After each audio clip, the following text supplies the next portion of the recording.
When is it okay to rebadge a car? Is it ever okay? Manufacturers spend countless dollars and hours developing base model and then further refine it with special editions that push the limit of the chassis. But for your enthusiast who's looking to upgrade their base model car with upgrades, matching the performance or styling might tempt them to match the badging. This is almost universally panned by most discerning enthusiasts, myself included. It's lame as hell. But what if you feel that the performance model is the pinnacle of the model? The best looking versions of a car are often these editions: AMG, RS, M, SVT, SRT, STI, GT, the list goes on and on. So if you've got the performance and the looks, do you have the right to wear the badge? Yo, what kind of car is this? This is sick. It's actually an E60 545 that we took a engine out of. Do you know the B7? No. Well, the B7 is like the hopped up version of the 7 Series. It came with like a supercharger, and we took the drivetrain out of it and we swapped the body and the engine, and we've got this so that way it makes the power. So it's an M5? No, it's an Alpina, but it's fake. It's not an Alpina. It's a 545, but it's a. Oh, it's not. It's not. So, but basically we did the swap over, and then we painted it the color of the cars that come from. Well, why can't you just buy one? They actually didn't make them here. They made the Alpina B7, and they made them in Europe. So we took the car and we're trying to recreate it with a. Not an Alpina. We're trying to recreate it using. It's a tribute. It's just a tribute. You gotta believe me, and I wish you were there. Just a matter of opinion. Fuck.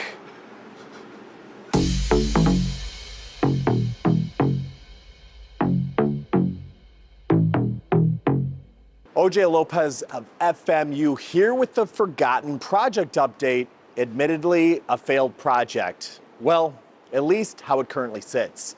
This E60 545 has had some extensive modifications with the aim of matching one of my favorite factory tune-ups, Alpina. There's been a bit of an explanation that needs to happen to understand how we got here and where it's going to go from here. But it's packed with lots of interesting information, so you're going to want to watch this thing to the end. This unique build got its start when a customer approached us with a project idea. He loved the E60, but wanted something more than your typical 5 Series. The V10 M5 was a little too over the top, not to mention its horrendous reliability.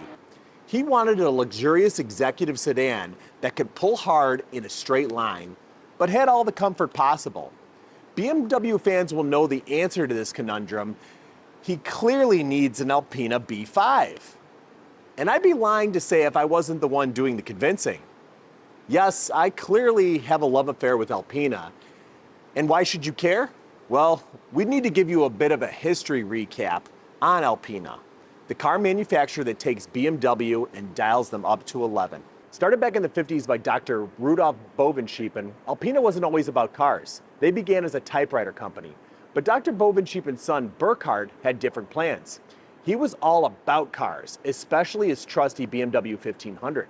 Burkhard wasn't satisfied with the stock power of his Beamer, so he tinkered with it, slapping on a dual Weber carburetor setup that gave it a whopping 15% boost. This caught the eye of BMW bigwigs who certified Burkhard's work, and just like that, the Alpina BMW bromance was born. But Burkhard had bigger dreams. In 1965, he officially founded Alpina, and they started playing around with crankshafts, forging, polishing, and turning BMWs into fire-breathing beasts. Their racing chops were legit too, with wins in the European Touring Car Championships and legends like James Hunt and Niki Lauda behind the wheel. Fast forward to today, where Alpina is, like the M Division's more sophisticated sister. She's just as hot, but she's got a degree from Stanford and has an executive assistant. While BMW's division focuses on raw speed and performance, Alpina goes for a little more refined, bespoke experience. It's like comparing a race car to a finely crafted Switch watch. Both are incredible, but in totally different ways. So the B5 would be an obvious choice with its 500 horsepower V8. The problem? We're in the US and only Europeans got the B5. But maybe there's something that could be done about that. What if you could build one? While we did get the BMW E65 B7, which shared many components with the E60 B5, including the similar N62 engine. So we sourced an E60 545 and an E65 B7 and got to work. We released a couple videos back in 2021 when we first began the project, and we'll drop some links to them. They're not our best works, but hey, every YouTube channel has to start somewhere, right? Shortly after dropping the video, the project was halted for a few reasons. One, the COVID lockdown had made it pretty damn difficult to source the parts, especially parts that had to come from overseas. Some of the things that we had to order ended up sitting on boats or in ports for months. Two, the lockdown massively reduced the amount of people coming in for repairs, and we had to devote most of our time to jobs to pay the bills and keep our doors open. Three, health concerns popped up for our customer that would potentially prevent him from being able to enjoy the finished product. At the end of the day, we agreed this project would take more time and effort than he or we were willing to invest at the moment, so we ended up buying him out of the car. The project has mostly been sitting since then, and we haven't had the time to tinker with it. But we've decided to resurrect Alpina Stein so that way you guys can get up to speed with where we're at now. With both cars sourced, we got to pull in the drivetrains. The 545 engine was set out and the Alpina drivetrain would be the heart of our build. The 545 was completely disassembled and cleaned, including the undercarriage, before we had it sent out to be painted Alpina Blau Metallic 2. We then focused our attention to the Supercharged N62 out of the B7. Now the N62 had its fair share of issues, so we were planning on taking it apart to deal with some of the things like carbon secondary air passages and valve stem seals. However, on disassembly, we found another common issue, galling on one of the alusil cylinder walls. Now, on the BMW motors, they use a coating called alusil, which lines the cylinder bores, even though it's an aluminum block. This helps lubrication of the pistons and rings. However, it's very hard to repair once it's done from the factory. Sourcing another engine wasn't as easy as just getting one from an N62 because this engine actually has the designation of H1 from Alpina. It's not a BMW specific part, it's an Alpina specific part, meaning the casting is unique to the BMW Alpina B7. Now this was BMW's first attempt at a supercharged V8, so they obviously put a little bit more beefing up into the block, which meant that we had to save the block. There isn't a whole lot of places that can easily repair this, so we turned to a company named Millennium Technologies, who has a technique for repairing a lot of the alusil cylinder linings that are on modern German vehicles. With the engine needing to be disassembled down to the bare block, we also noticed some worn bearings as well as the pistons and the rings. One of the pistons was especially chipped up, and that meant that we needed to get pistons from Alpina, which, as I kind of briefly went over before, finding specialty parts in the middle of a pandemic proved to be pretty difficult. Now, of course, we had planned on pulling the engine, so this all coincided with us painting the car, allowing us to get a more complete spray of the color. And with the engine out and the body completely torn down for the paintwork, we were able to add some sound deadening to further refine the chassis for extreme driving comfort. Once we had the engine block and pistons back in our hands, we started to think long and hard about what we were going to do in order to support possibly adding more horsepower to this car. So we turned to a common aftermarket procedure, gapping the rings. Now, a lot of failures happen on cars when you add cylinder pressure and heat to the combustion chamber that can cause the ring gaps to shrink down, close up, and break the piston. By adding a little bit more gap, you're able to keep this from potentially happening, allowing you to run more boost and more power safely. And that's exactly what we plan on doing with this car. However, on the Alpina, it's not as simple as just adding a smaller supercharger pulley. In fact, there really isn't any supercharger pulley upgrades available for this vehicle. And that's because the Alpina uses a unique centrifugal supercharger that Alpina specifically picked for a Valvetronic car. Now, very quickly, what Valvetronic is the ability of the vehicle to use an additional eccentric shaft to vary the valve lift. This helps with the response time and actually negates the necessity of using a throttle body, since the valve lift is what's controlling the air into and out of the engine. But when you couple that with the supercharger, that can create some problems. So Alpina went with the unique design of a geared and clutch-driven supercharger that actually is constantly spinning faster than its input. The way it's controlled is by using two throttle bodies, one at the beginning of the system before the supercharger and one before the intake manifold. That combination allows the supercharger to keep spinning up to 10,000 RPM to reduce throttle response and increase boost response, meaning that this car kind of has the best of both worlds of a turbo and a supercharger. It's a fairly complicated system, but that being said, when everything's working right, it produces some very responsive power. And since we're taking that up a level, it's going to need it. Now, in order for me to be comfortable calling it a true Alpina tribute, it can't just be a swapped drivetrain and painted a pretty color with Alpina wheels. We really thought out more than a few things to get this thing up to snuff, starting with a B7 brake upgrade.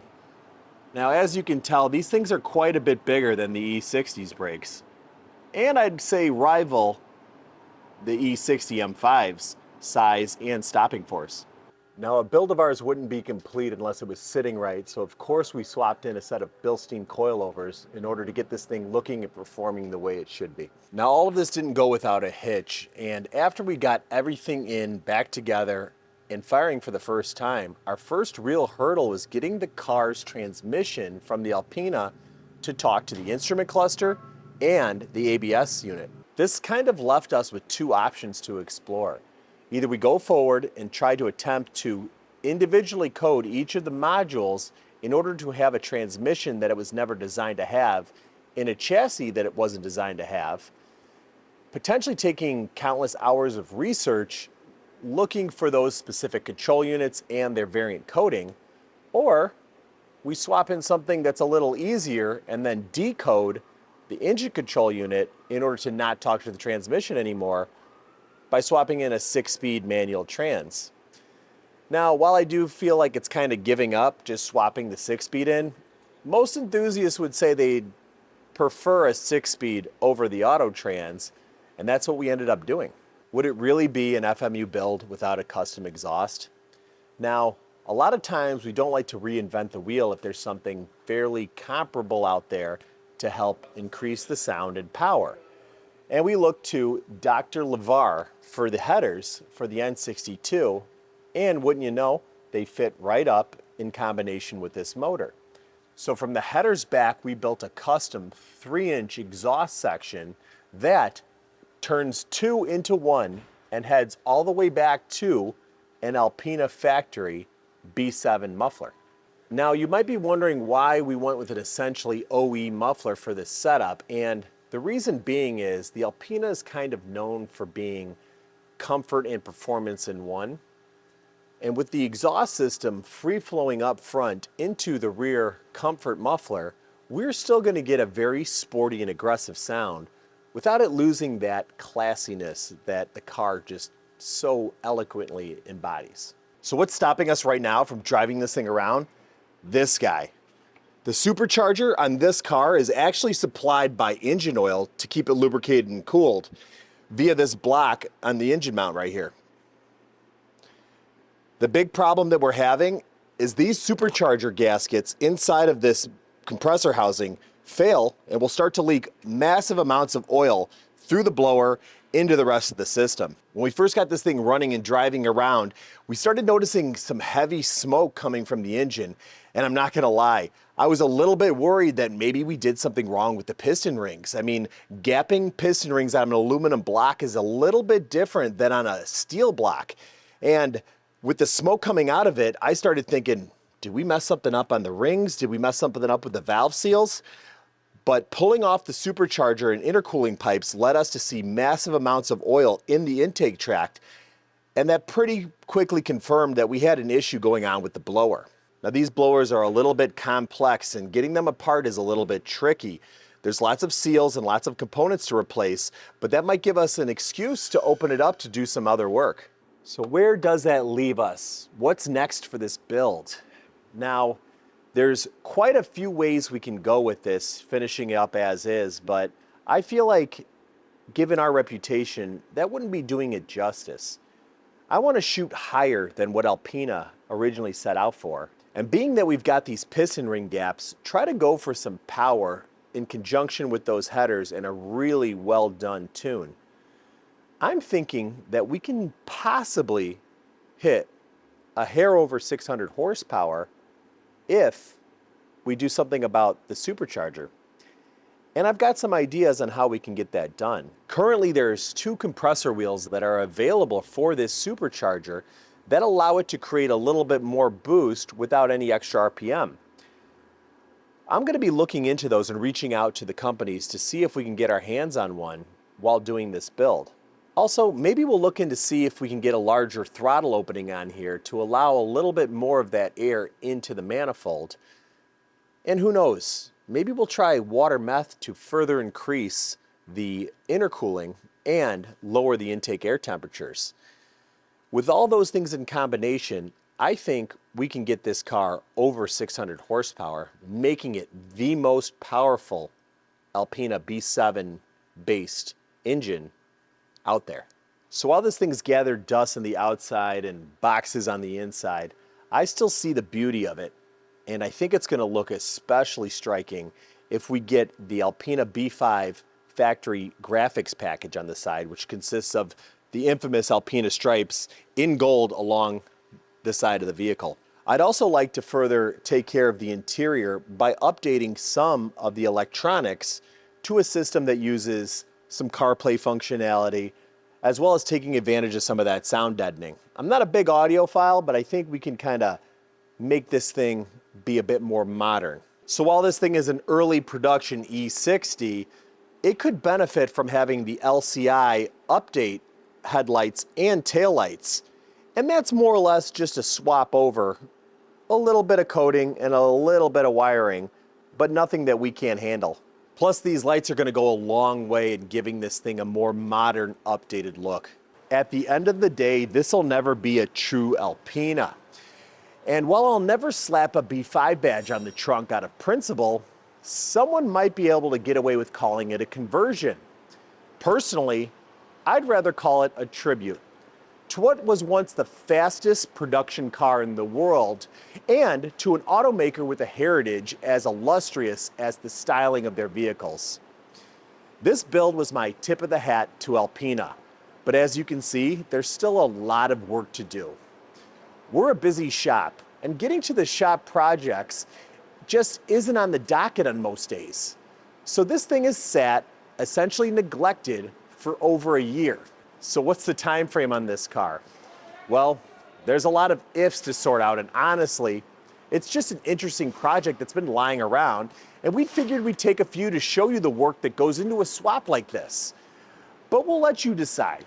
If you help share this around and get us to 10,000 likes on the video, consider it target acquired. But what if you're thinking about this swap, doing it yourself? Is it worth it? Well, if you compare the performance of a clean E60 M5 or even a mid-mileage E65 B7, no. We're at nearly 3 times the cost, and we're not even done yet. But what's the value of cruising around on a beautiful day, having a car enthusiast grab your attention to ask, I thought they didn't make these here? Or blowing the doors off an AMG, an Audi S, or even a legit M car. These are the reasons we build these cars the way we do, to connect with other automotive enthusiasts via our vehicles. And that isn't something you can easily slap a price on. What do you think? Was it stupid to go this far in essentially a 545? Or will getting this to 600 horsepower with looks of a car you can't have in the States be worth it in the end? Let us know in the comments, and remember, like, share, comment, and subscribe, and we're gonna find out together. That's all for now, and I'll see you next video.